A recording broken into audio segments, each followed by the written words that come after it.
उपमुख्यमंत्री पण दुसरे दौऱ्यावर गेलेले आहेत. तर या चर्चा ज्यावेळी होतात आणि आपल्या माध्यमातून होतात, अशी त्यांच्यावर वेळ यावी की त्यांनी स्पष्टीकरण करून या संपूर्ण विषयावरती विराम आणावा. हाही एक दुर्दैवाचा भाग आहे.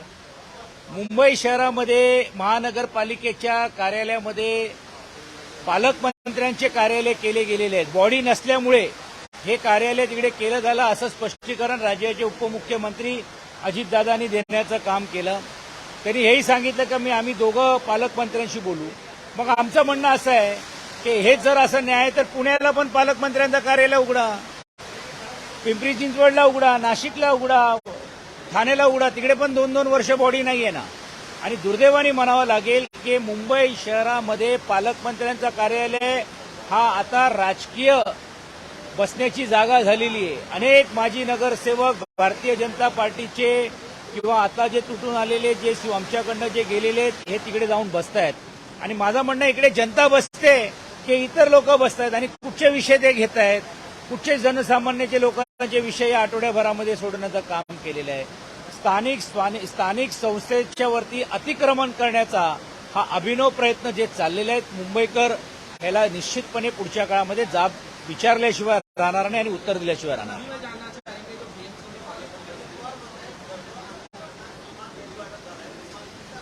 कालच परिषदेमध्ये त्यांनी स्पष्ट केलं की राज्याचे उपमुख्यमंत्री सांगितलं की हो, समान निधी झालेला नाहीये, काही कमी जास्त झालेले आहेत. परिषदच्या लोकांना तर एकही रुपया मिळालेला नाहीये.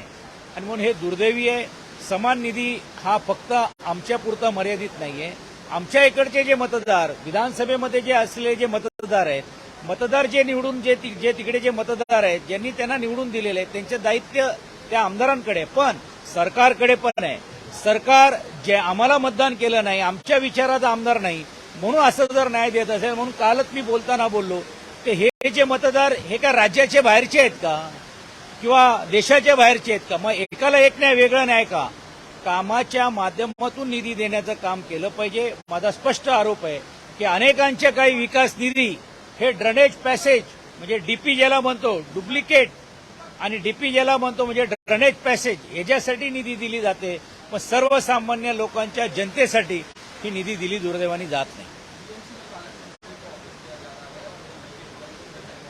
दुर्दैव की बात है कि महानगरपालिका के कार्यालय में जनता दरबार के लिए अगर पालक मंत्री जाते तो मैं समझ सकता था. उन्होंने उनका खुद का कार्यालय किया क्योंकि बॉडी नहीं है, इसके लिए उन्होंने कहा कि 2 साल से पूरी बॉडी नहीं है, महापौर नहीं है, इसके लिए पालक मंत्री जी को लोग मिलने आते हैं, तो ये कार्यालय किया. आज भी हमारा दावा है कि ये कार्यालय वहां पे पॉलिटिकल अड्डा हो गया है.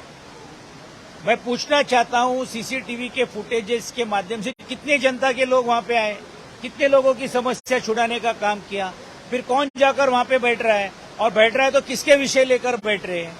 ये सब दुर्दैव की बात हो रही है और इसीलिए हमने कहा कि यही न्याय यहाँ है तो पुणे में भी दीजिए, पिंपरी चिंचवड में क्यों नहीं बैठते हैं.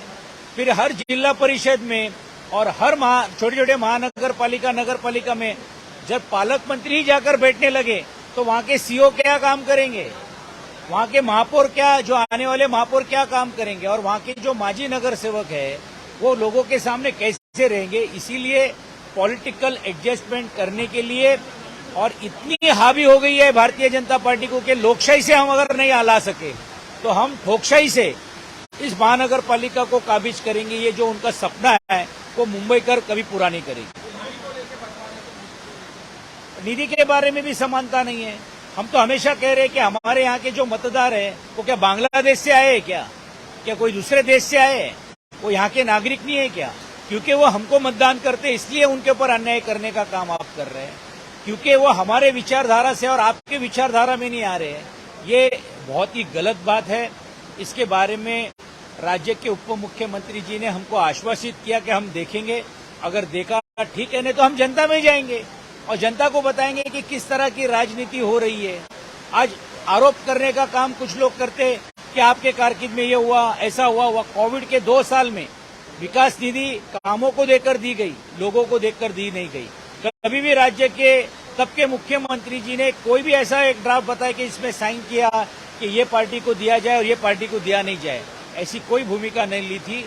फिर भी राजनीति कर जिस तरह से सभी विधायकों को और जो सत्ता के विरुद्ध में जो विधायक है उनके ऊपर जिस तरह से अन्याय की जा रही है, हम जनता की आवाज बोलकर इस हाउस में हम बात कर रहे हैं।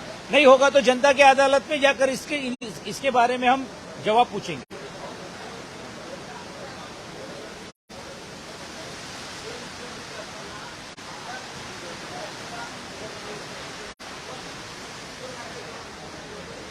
एक प्रस्ताव त्यांनी दाखवावं फाईलीवरती की राज्याचे माजी उपमुख्यमंत्र्यांनी असं म्हटलेलं आहे की ही निधी देऊ नका आणि ह्याला निधी द्या। एक फाईल दाखवावं, आम्ही नक्कीच मान्य करू आणि किंवा एकदाही आम्ही परत त्यांच्याबद्दल बोलणार नाही। अनेकांच्या प्रस्तावावरती त्यांनी स्थगिती उठवली म्हणजे काही मोठं काम केलं नाही, ते कामं विकासाचे होते म्हणून झालं। मग त्यांना जो न्याय तर बाकीच्यांना काय नाही, किंवा त्यांनी सांगावं की हे काम चुकीचं रद्द करावं, नवीन परत द्यावं त्यांच्या मर्जीप्रमाणे। त्यांना जर आमच्या माध्यमातून पण निधी द्यायचा नसेल तर स्वतः नारळ फोडावं, अजून काय करायचं। पण सर्वसामान्य जनता, आदिवासी समाजाकडनं आलेली जनता, मागासवर्गीय समाजाकडनं आलेली जनता, आम्हाला सर्वांना ज्यांना निवडून देण्याचा प्रतिनिधित्व ज्यांनी केलेले आहेत त्या लोकांकडे जर आम्ही न्याय देण्याचं काम केलं नाही तर ह्याची जबाबदारी शासनावर जाते।